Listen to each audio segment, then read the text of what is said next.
We will work it so the con side ends the debate. So we'll start with the pro side. Thank you. I want to once again thank the Multnomah County Democrats for hosting this debate. For folks on the other side, thank you for your spirited discussion, and for all of you for coming out and engaging in this important process. Let me just start by reminding us why we're here tonight. There is no question that Portland is in an oral health crisis. It may not be obvious to you, but there are many communities that are suffering, and that is not disputed. The statistics are there. African Americans and Latino communities suffer much higher rates of death and decay. You have also heard that optimal fluoridated water is safe and effective, and every major trusted health organization, from the Centers for Disease Control, the World Health Organization, support water fluoridation as safe and effective and a practical measure to prevent tooth decay. We have decades of experience fluoridating drinking water in the United States. It has benefited more than 3/4 of the population. We have evidence that it supports better oral care. And yet there's no evidence of any significant health effects for water that is fluoridated at optimal levels.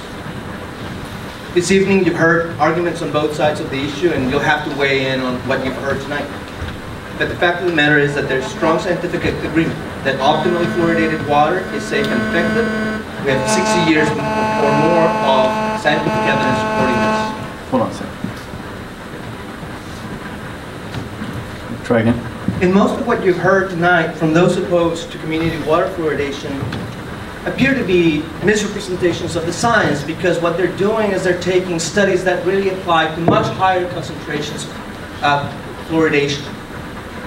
They're not applicable to optimally fluoridated levels that we will use in Portland. The notion that we could apply that we could use other tactics instead of community water fluoridation is simply impractical. It's not cost effective, and it would be subject to the whims of a budgeting legislature or city council. So we would not be able to rely on this. Most importantly, we know that this approach doesn't work. If it worked, we would have much lower degrees of tooth decay. Now, opponents say this is too risky, we don't know enough, we shouldn't go there. I say to you that, frankly, we have taken a risk, and we've lost. We've taken a risk by not fluoridating our drinking water, and we have seen the health effects in rampant tooth decay, in pain and suffering among children, in particular in communities of color and low-income communities. So let's make a decision together on May 21st in support of community water fluoridation, because it's a cornerstone of a community that is together in ensuring that every single citizen has access to the best opportunity for better care and for better success in life.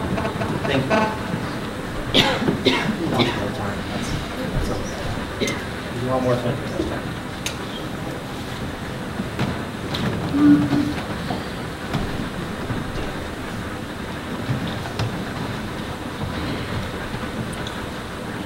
Okay.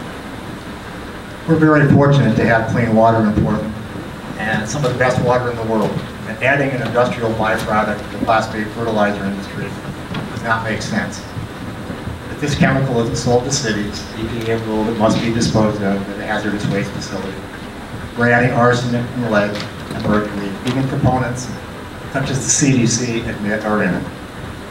As more recent scientific evidence keeps building, we simply don't believe that fluoridation is safe and effective.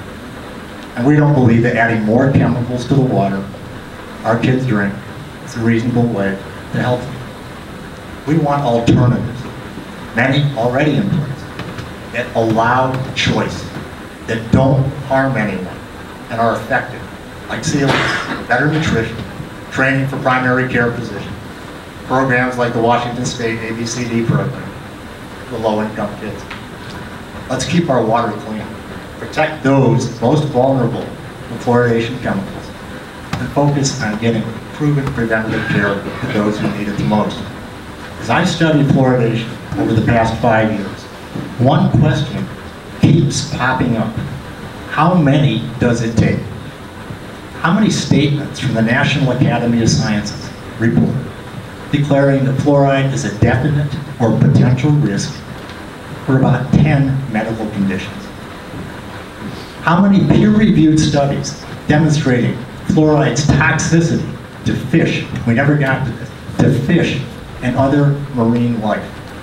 There's a reason why the Sierra Club, the Columbia River Keepers, Food and Water Watch, National Academy of Environmental Sciences, Environmental Working Group, there's a reason that they have come out officially opposing fluoridation.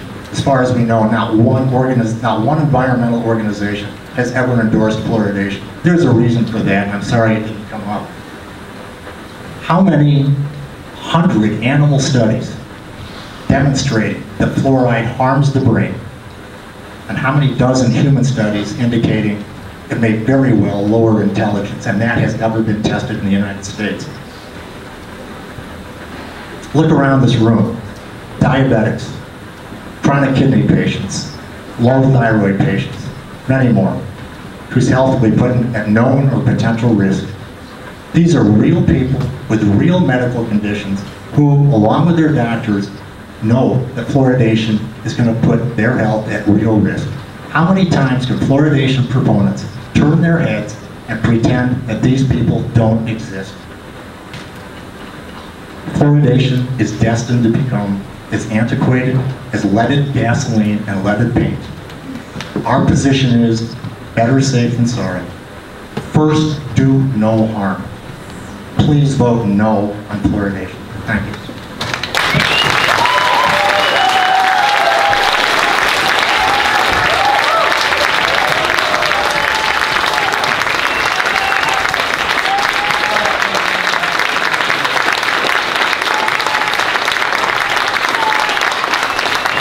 Stop closing doors.